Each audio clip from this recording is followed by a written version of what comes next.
Hello everyone, ট্রান্সলেশনের আরও একটি নতুন ক্লাসে সকলকে স্বাগত। যারা প্রথম থেকে ক্লাসটি দেখছো কোনো রকম স্কিপ না করে ক্লাসটি দেখতে থাকো। আশা করি অনেক নতুন ইনফরমেশন তোমরা জানতে পারবে। বিশেষ করে পিএসসি ক্লার্কশিপ, মিসলেনিয়াস ও যারা মেন্স দিচ্ছেন তাদের ক্ষেত্রে ক্লাসটি খুবই গুরুত্বপূর্ণ, এবং যারা বেঙ্গলি টু ইংলিশ ট্রান্সলেশন শিখতে চান বা যাদের ক্ষেত্রে অসুবিধা হয় তাদেরও ক্লাসটি খুবই গুরুত্বপূর্ণ। তো চলো কোনো রকম স্কিপ না করে আমরা ক্লাসটি দেখতে থাকি। প্রথমে আমরা দেখব যে ঢাকা জেলার কুমারভোগ গ্রামে আমার জন্ম। তো জেলা বলতে কিন্তু এখানে জেলাকে বোঝানো হচ্ছে। তাহলে কি লিখব?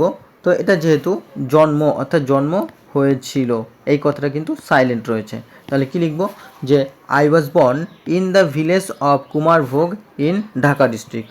আই ওয়াজ বর্ন, এখানে সাবজেক্ট হচ্ছে আই, আর ওয়াজ বর্ন অর্থাৎ জন্মেছিলাম, এটা প্যাসিভ ভয়েসে ব্যবহার করা হয়। প্যাসিভ ভয়েস, তো প্যাসিভ ভয়েস কোন tense? Of simple past tense. Simple past টেন্সের প্যাসিভ ভয়েস। আর ইন দ্য ভিলেজ গ্রামে অফ কুমারভোগ গ্রামে জন্মগ্রহণ করেছিলাম। ইন ঢাকা ডিস্ট্রিক্ট অর্থাৎ ঢাকা ডিস্ট্রিক্টের, বা এটাকে আমরা অন্যরকমভাবে লিখতে পারি যে I was born in the Kumarbhog village, বা ইন দ্য কুমারভোগ, তাহলে কি ইন দ্য কুমারভোগ ভিলেজ, বা ইন দ্য কুমারভোগ কমিউনিটি, এইভাবে কিন্তু আমরা লিখতে পারি। বা আমরা in the Kumarbhog hamlet, hamlet মানেও কি? হ্যামলেট মানেও গ্রাম, বা আমরা থর্পও বলতে পারি, থর্প মানেও গ্রাম, বা আমরা নর্মালি গ্রামও বলতে পারি, গ্রামও ইউজ করা যায়। সুতরাং যেভাবে তোমাদের সুবিধা হবে সেইভাবে তোমরা এই ট্রান্সলেশনটি করবে, এই লাইনটি লিখবে। তো চলো আমরা পরের বাক্যটি লক্ষ্য করি। পরের বাক্যটি আছে উহা এখন বাংলাদেশে, অর্থাৎ ওই যে ভিলেজ বা ওই যে গ্রাম সেটা এখন বাংলাদেশে। তাহলে কি এখন, অর্থাৎ আমরা ওইটাকে আবার কিন্তু সিম্পল প্রেজেন্ট টেন্সে লিখব। সিম্পল প্রেজেন্ট টেন্স কীভাবে? নাও, ইট ইজ নাও, অর্থাৎ এটা এখন বা এটা হয় এখন, সাবজেক্ট ভার্ব আদার্স, এটা এখন কোথায়? বাংলাদেশে। It is now in Bangladesh, এটা এখন বাংলাদেশে রয়েছে। বা ইট ইজ নাও লোকেটেড, আমরা লোকেটেডও বলতে পারি ইন বাংলাদেশ, অর্থাৎ এটা এখন বাংলাদেশে অবস্থিত। আমরা কিন্তু এইভাবেও লিখতে পারি। তো বা it is in now in the Bangladesh, এইভাবেও লেখা যেতে পারে। তো চলো আমরা পরের বাক্যটি লক্ষ্য করি।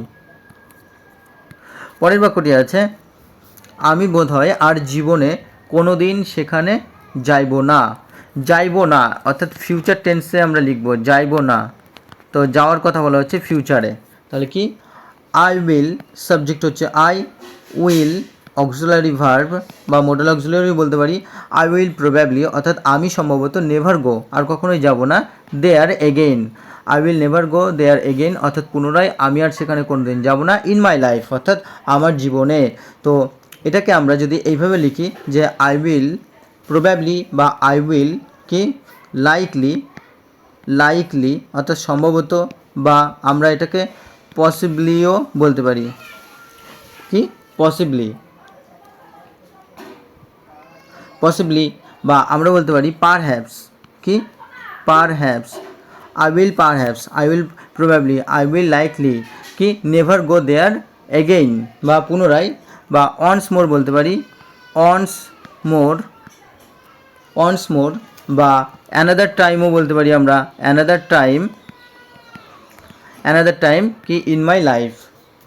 তো চলো আমরা পরের বাক্যটি লক্ষ্য করব। পরের বাক্যটি আছে ঘর বাড়ি মাঠ গাছপালা সবই ঠিক পূর্বের মতো আছে, কেবল আমরাই নাই, অর্থাৎ আমরাই সেখানে নেই। তাহলে কি লিখব?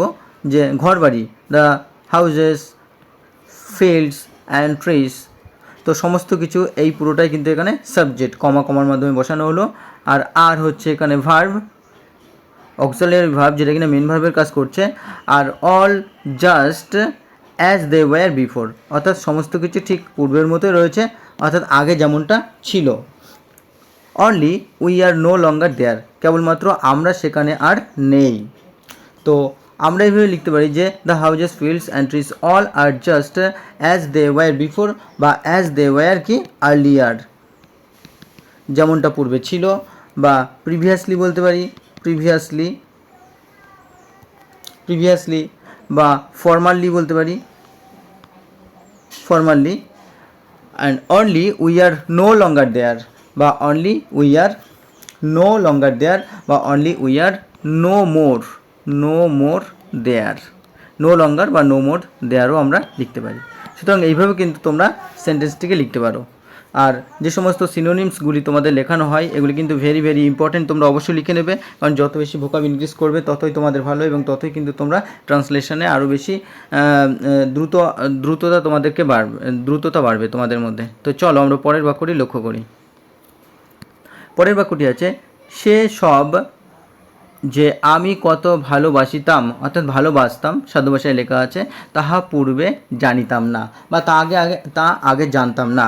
তাহলে আই ডোন্ট নো, আমি জানতাম না, তো সাবজেক্ট আর আই ডিড নট নো, আমি জানতাম না।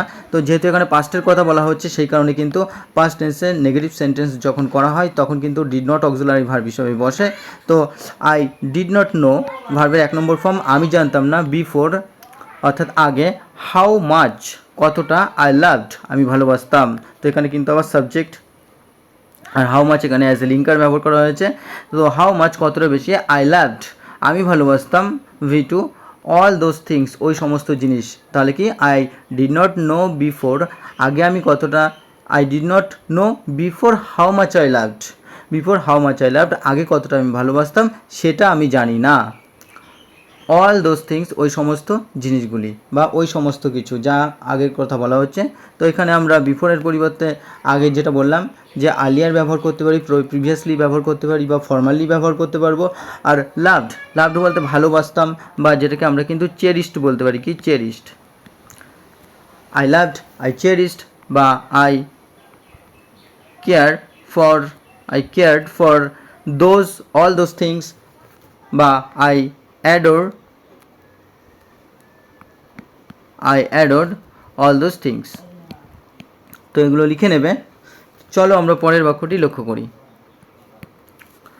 পরের বাক্যটি আছে এখন উহাদের কথা মনে হইলে চোখ জলে ভরিয়া ওঠে, চোখ জলে ভরে যায়। এখন উহাদের কথা, ওইগুলির কথা মনে পড়লে, তাহলে এখন কি নাও when I think of them, যখন আমি ওইগুলির কথা ভাবি বা ওগুলোর কথা চিন্তা করি, when I think of them আমি যখন তাদের কথা চিন্তা করি অর্থাৎ ওইগুলোর কথা, object my eyes fill with tears, my eyes। তো এটা কিন্তু আরেকটা এখানে সেন্টেন্সকে যুক্ত করা হয়েছে কমার মাধ্যমে, my eyes fill অর্থাৎ ভরে যায়, my eyes fill with tears অর্থাৎ কিসে ভরে যায়, সেটা হচ্ছে জলে ভরে যায় বা যেটা চোখে জল। তাহলে আমরা এটা বলতে পারি যে নাও when I consider, যখন আমি সেগুলিকে চিন্তা করি, কনসিডার করি বা রিফ্লেক্ট করি অর্থাৎ মনের মধ্যে তার প্রতিচ্ছাপ যখন আসে কি ওগুলোর, অর্থাৎ যেগুলো কল্পনা করি বা যেগুলো ভাবি বা যেগুলো রিফ্লেক্ট করি, মাই আইস ফিল উইথ টিয়ার্স বা মাই আইস ফিল উইথ উইপিং, কান্নাই, বা ক্রাইং বলতে পারি আমরা, ক্রাইং, বা আমরা বলতে পারি সবস। তো এগুলো তোমরা লিখে নিও, মাই আইস ফিল উইথ টিয়ার্স বা উইপিং বা ক্রাইং বা সবস, যেটা তোমাদের ইচ্ছা তোমরা লিখতে পারো। চলো আমরা পরের বাক্যটি লক্ষ্য করি। পরের বাক্যটি আছে একটি খুব ভালো আম গাছ আছে, আমার মা উহা পুঁতিয়াছিলেন, মানে পুঁতেছিলেন। তো there is a very fine mango tree, সেখানে একটি খুব সুন্দর আম গাছ আছে, বা দেয়ার ইজ এ ভেরি, ফাইনের পরিবর্তে আমরা বলতে পারি স্প্লেন্ডিড, চমৎকার, স্প্লেন্ডিড ম্যাঙ্গো ট্রি, বা এক্সেলেন্ট বলতে পারি, এক্সেলেন্ট ম্যাঙ্গো ট্রি, বা গ্রেট মহান বা খুব সুন্দর, এখানে গ্রেট অর্থে খুব সুন্দর বা চমৎকার। তো there is a fine, splendid, excellent বা great mango tree, my mother had planted it, অর্থাৎ আমার মা, এই যে ম্যাঙ্গো ট্রিটার কথা বলা হচ্ছে, তো এটাকেই বলা হচ্ছে যে মাই মাদার হ্যাড প্লান্টেড ইট, আমার মা সেটাকে পুঁতেছিলেন। তো এটা অক্সিলারি ভার্ব অ্যান্ড এটা V3, প্লান্টেড করা, পোতা। তো এটাকে পুঁতেছিলেন অবজেক্ট, তাহলে প্ল্যান্টেড ইট অর্থাৎ এটাকে পুঁতেছিলেন, বা আমরা এটাকে বলতে পারি কি শোন, শোন মানে পোতা, যার V1 হচ্ছে শো, শো মানে পোতা এবং তার থেকে শোন, বা আমরা শোডও বলতে পারি, শোড বা শোন যেটা খুশি লেখা যেতে পারে, অর্থাৎ বপন করেছিলেন, বা আমরা আরেকটু কঠিনভাবে লিখতে পারি ইনসেমিনেটেড, ইনসেমিনেটেড বীজ বপন করা, অর্থাৎ সেটা পুঁতেছিলেন, ইনসেমিনেটেড করেছিলেন। বন্ধুরা চলো আমরা পরের সেন্টেন্সটি লক্ষ্য করি। পরের সেন্টেন্সটি আছে, শৈশবেই আমি মাতৃহারা, তাহার কথা স্পষ্ট মনে নাই, অর্থাৎ মাতৃহারা হয়েছিলাম বা হারিয়েছিলাম। তো কী লিখব, সাবজেক্ট হচ্ছে আই লস্ট, অর্থাৎ হারিয়েছিলাম, আই লস্ট মাই মাদার, আমি আমার মাকে হারিয়েছিলাম, ইন চাইল্ড অর্থাৎ শৈশবেই, বা আমরা বলতে পারি ইন ইউথ শৈশবে, তাহলে I lost my mother in youth বা in childhood. I do not remember, I do not কি রিমেম্বার V1 হার, আমি তাকে মনে করতে পারি না কি ক্লিয়ারলি বা এভিডেন্টলি। তো আই লস্ট মাই মাদার, বা আমরা এটাকে এইভাবে লিখতে পারি যে আই ওয়াজ ডিভয়েড অফ কি my mother, I was devoid of my mother in childhood বা ইন ইউথ বলতে পারি, বা আই ওয়াজ বিরেভডও বলতে পারি, আই ওয়াজ বিরেভড, আমি বঞ্চিত ছিলাম of my mother in childhood বা youth. I do not remember বা আই ডু নট রিকল বলতে পারি, আমি তাকে মনে করতে পারি না, বা আই ডু নট রিকালেক্ট। তো রিকালেক্ট বা রিমেম্বার আমরা বলতে পারি। আর ক্লিয়ারলি অর্থাৎ স্পষ্টভাবে, বা এটাকে আমরা এভিডেন্টলি বলতে পারি, কি এভিডেন্টলি কথার অর্থ হচ্ছে ক্লিয়ারলি, তাকে ক্লিয়ারলি মনে করা, বা আমরা প্লেনলিও বলতে পারি, প্লেনলি অর্থাৎ স্বাভাবিকভাবে বা পরিষ্কারভাবে, বা আমরা ডিস্টিংক্টলিও বলতে পারি, ডিস্টিংক্টলি। তো চলো আমরা পরের বাক্যটি লক্ষ্য করি।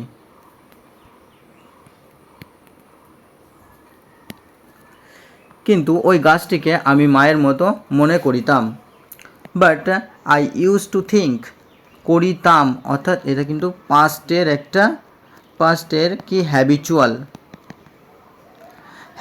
ওয়ার্ককে বোঝাচ্ছে। তো তখন যখন পাস্টের হ্যাবিচুয়াল ওয়ার্ককে বোঝায় তখন আমরা কি উড অথবা ইউজ টু ব্যবহার করি, দেন V1 ব্যবহার করি, ঠিক তেমনটাই আমরা লিখেছি। But I subject and use to কি এখানে ইউজ টু থিঙ্ক, তো এখানে ইউজ টু অক্সিলারি ভার্ব হিসেবে ব্যবহার করা হয়, আর ইউজ টু থিঙ্ক মনে করতাম, অফ দ্যাট ট্রি ওই গাছটিকে মনে করতাম কি অ্যাজ মাই মাদার আমার মা হিসাবে, বা but I use to consider